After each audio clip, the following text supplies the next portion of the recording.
I love history and travel. And in walking around the White House neighborhood, in particular the President's Park, Lafayette Square, I was astounded to find out through my research that many violent events have taken place for the 230 years or so. Welcome to the True Fiction Project, a podcast series that explores the origins of fiction.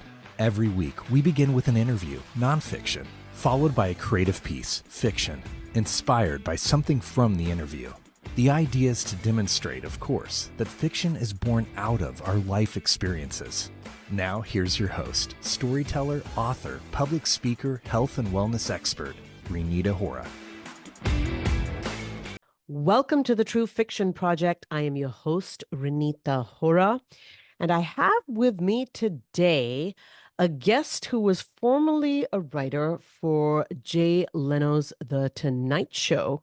And amongst other things, he has a new book out. It's called The Old Town Horror: Murder and Theft in America's Most Historic Locale. So we're definitely going to ask him about that. Hi, Ed. Welcome to the True Fiction Project. Well, thank you. Thank you. Great for being here. So it sounds like you have been writing books for many years. Is it books, TV shows, TV writing? Tell us a little bit about yourself. Yes, mostly I've been writing books, and mostly lately they've had to do with tours that I give. I give history tours in the Washington, D.C. area at the most historic locale in the nation's What is that? capital.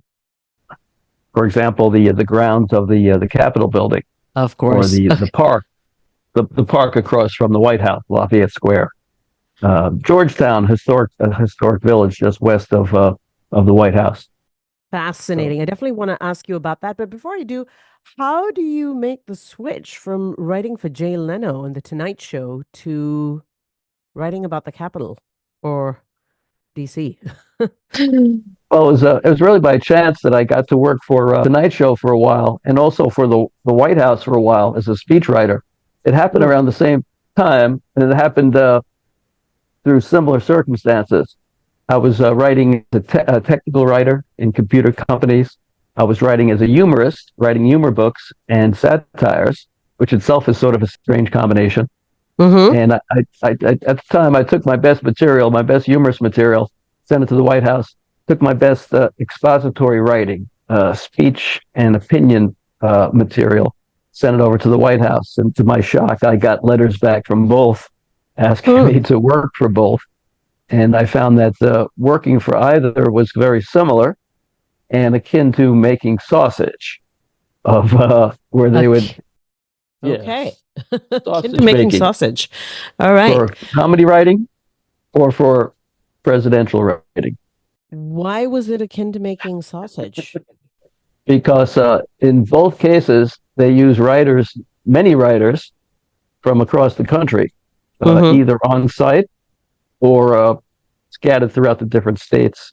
And they gather the material, freelance material, or people who are hired full-time. They gather the material from them, and they chop it up and make it into either a stand-up opening monologue or a speech on a particular topic of public interest. But in both cases, the material gets changed and swapped around a lot, mixed together by the master speechwriter or joke writer or MC, and you wind up with very tasty sausage, one hopes.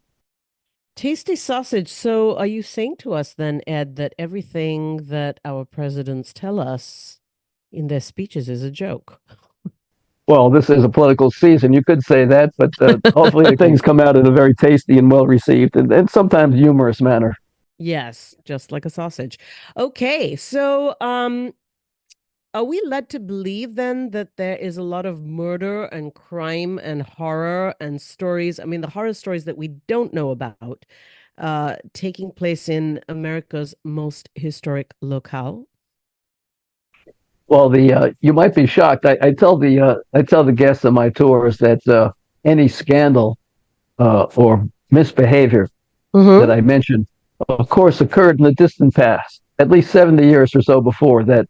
There hasn't been a hint, a scintilla of impropriety or scandal in recent Washington history. I Oh, tell them that joke, and they usually laugh if we go on. yeah, But entirely I found believable. my but that's how I got started. I love history and travel, and in walking around the White House neighborhood, in particular the President's Park, Lafayette Square, I was astounded to find out through my research that many violent events have taken place for the 230 years or so since the park has was established, Oh my and goodness. like murders, assassination attempts, assaults, spies, espionage, right within the stone's throw of the president's house. And I wrote up an article about it, and thought, you could write a book about this. And Mm. I sent a proposal off to a publisher, and had a book published.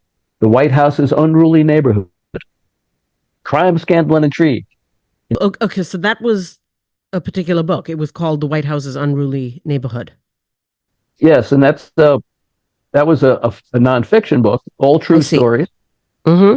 uh, Mm-hmm. usually kind of violent stories or stories about crime or scandal, although some inspirational things as well, and over 60 stories in all. And it was so enjoyable, and it was well received. I got on some national media, uh, C-SPAN and such, that I sent out a proposal for another one of my flagship tours. My first Mm-hmm. flagship tour was Lafayette Square. I Another see. one was the grounds of the Capitol building, the U.S. Congress. And I found similarly, across 200 years plus, many wild incidents have occurred. Some of them recent, some of them going way back to 1800. And what kind That of wild? What kind of wild are we talking about? Well, you have, for instance, the first execution Ooh, of the first murderer in Washington D.C.'s history took place on the grounds of the Capitol building. oh my gosh. I can just imagine that spectacle. Is that what your new book is about? Well, the after writing nonfiction books on Mm-hmm. historic locales, the Mm-hmm. Capitol, and the White House neighborhood, I thought since I've done comedy writing, I've done fiction writing as well. I thought I would shake things up for my next book, my current book, Which The Old is Town the Old Horror. Town Horror. Okay. Murder and theft in America's most historic locale. Okay. So tell us how you shook things up. You can see that the themes are somewhat similar. They tell a lot of the dark side too, which are sort of the themes of the book. Mm-hmm. Mm-hmm. Interesting. So is it Historic one town. story? Is it one story or is it a collection of stories like an anthology? The Old Town Horror is a novel. It's Oh, one it's a no. story. Oh, I No. see. Okay. Hmm. Fantastic. And this is based on a true event or inspired by a true Events, event. events, Events, plural. plural. The, Okay. yes. What is Yeah, the essentially, inciting event? what happened is, after I did the nonfiction books for the White House and the Capitol, I thought I'd do a fictional account of a historic suburb of D.C., namely Alexandria, Virginia. Mm. It's the home. It's just 8 miles down the Potomac River from Washington. It's the hometown of George Washington, away from Mount Vernon. That's where he actually had a townhouse there. He and Martha Washington, and Mm-hmm. it's the hometown of Robert E. Lee, famous Confederate general of the Yep. Civil War, Mm-hmm. hometown of civil rights leaders. So, and it's a old colonial city. It has hundreds of buildings dating from the American Revolution and before the Civil War, the so-called antebellum period. So it's Mm-hmm. very esoteric, very evocative of the past, and it's filled with stories of Mm. famous and infamous personalities and inspiring events, but crime and intrigue as well. So I said, this is perfect for me. I've already done two books like this. Why not fictionalize, make it into a novel, and set it in contemporary time, set it in modern time, involving a series of crimes of murders. But the murderer or murderers in question base their crimes on events in the distant past of the town. My goodness. That sounds So, very historical intriguing. novel. historical novel, historical contemporary. I can't wait to read it and to hear you read some of it. Are you going to read us the opening, or what do you have in mind? Well, I picked as an excerpt. I Hmm. picked a scene from the book that occurs in the most historic mansion in Alexandria, called the Carlisle Mansion, built by its co-founder in 1752. Co-founder of the town, John Carlisle, and some strange events, some bloody events occurred there over the centuries. Mm. And one of the antagonists in the novel commits an assault, bloody assault on those grounds, and perhaps inspired.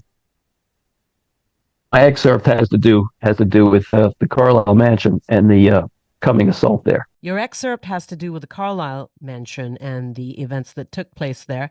Now, before you actually read that excerpt, you also have something for our paid subscribers, right? Do you want to share what that might be? What I'll do is I'll read a excerpt from my nonfiction book, The White House's Unruly Neighborhood. I'd be happy to Ah, do that as well. that would be great. So, Ed's going to read an excerpt from his other book, The White House's Unruly Neighborhood. So, that is for our paid subscription audience only. If you haven't signed up as a paid subscriber already, please do so that you can make sure not to miss out on that very juicy piece. But, Ed, before we transition into the reading, let our audiences know where they can find you, your website, social media, anything you want to share. Sure. My books can all be found in the usual outlets like barnesandnoble.com and amazon.com, the White House Unruly Neighborhood, The Lost Capital, and other books. And for my tours, the best way to find me is through Meetup. Meetup Lafayette Square Tours of Scandal, Assassination, and Intrigue. Meetup Lafayette Square Okay. Tours. So I think I easy to just find them gotta, all over the place. yes, indeed. I think I just gotta head to Washington, D.C. and take one of your tours. I think that would be spectacular.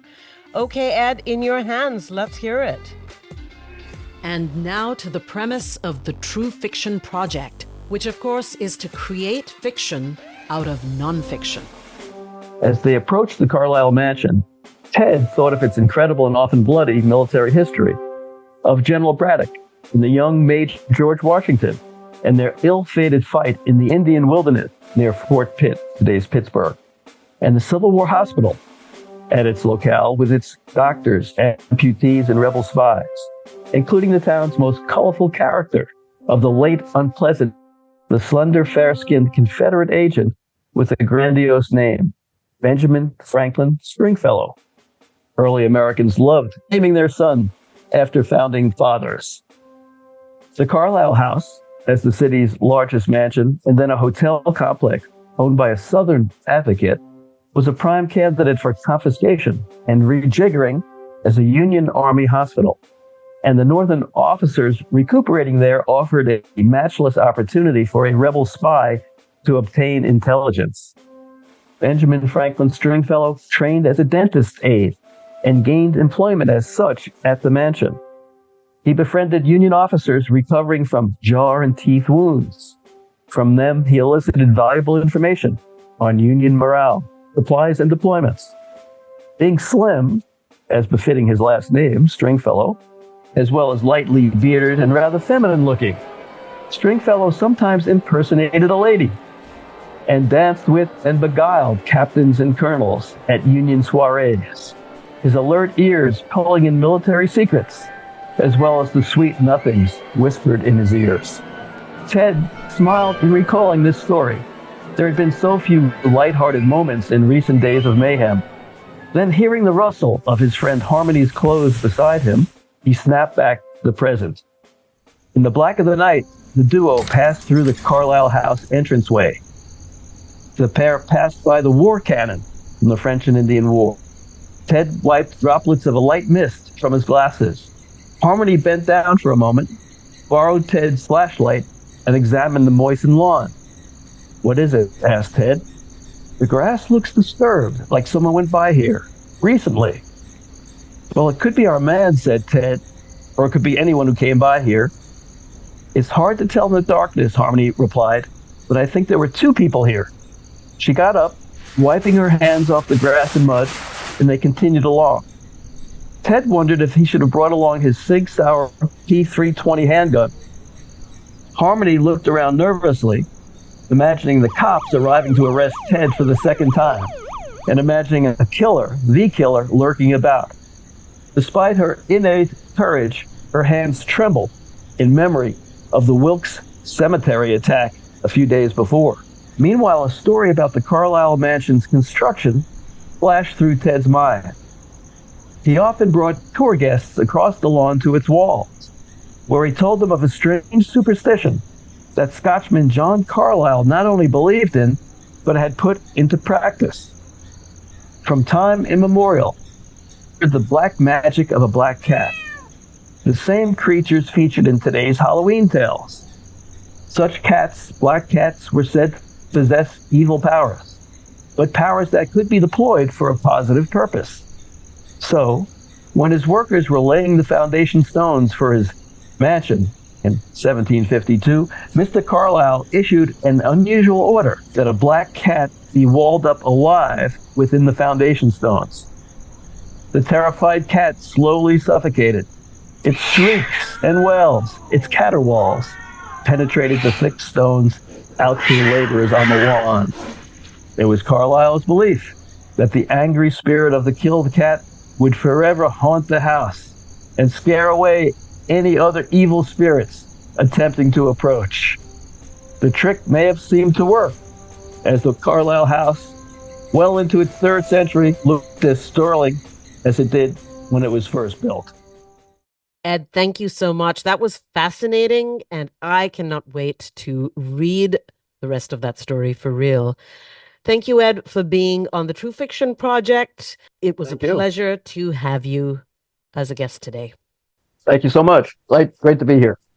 That's Ed Moser. He is a writer of satire, of humor. He is a tour guide of strange tours, let's say, in Washington, D.C. And most recently, he has a book out. It's called The Old Town Horror, Murder and Theft in America's Most Historic Locale. And he just gave us a reading from it. Another reading from one of his other books for our paid subscribers. So once again, if you haven't signed up for that, please do so. This is the True Fiction Project. I am your host, Reenita Hora. Thank you for listening to the True Fiction Project with Reenita Hora. Be sure to subscribe to the newsletter to receive more inspiring stories, showing how fiction is born from our everyday experiences. For more information, visit www.truefictionproject.com.